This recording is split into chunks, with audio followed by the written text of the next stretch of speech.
പട്ടിണി ഇല്ലെങ്കിലും ദാരിദ്ര്യം ഇത് രണ്ടും രണ്ട് ടേമാണ്. ഞാൻ ആദ്യമായിട്ട് ജോലിക്ക് പോകുന്നത് പ്ലാന്റേഷൻ കോർപ്പറേഷനിൽ കശുമാവിൻ്റെ തോട്ടമുണ്ട്. അപ്പോൾ ഈ വെക്കേഷന് കശുവണ്ടി വറക്കാൻ പോകുന്ന അന്ന് ഒരു 10 കിലോ സഞ്ചി പറക്കി കൂട്ടുമ്പോൾ 80 രൂപ കിട്ടും. ഒരു ദിവസത്തേക്ക് 80 രൂപ കിട്ടും. അങ്ങനെ 30 കിലോ പറക്കി കൂട്ടണം.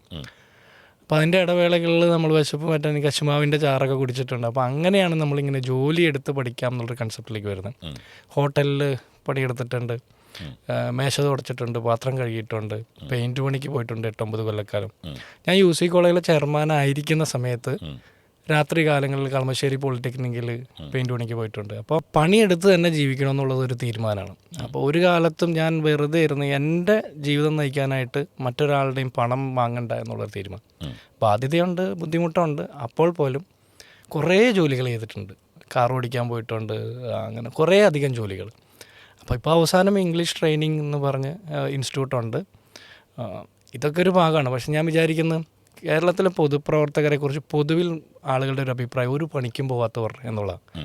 പക്ഷെ ഞാൻ മനസ്സിലാക്കുന്ന ഒരു 90% മനുഷ്യരും അവരൊക്കെ ജോലിയെടുത്ത് അത് കഴിഞ്ഞിട്ട് അതിൽ നിന്ന് കിട്ടുന്ന പണം കൊണ്ട് പൊതുപ്രവർത്തകരാണ്.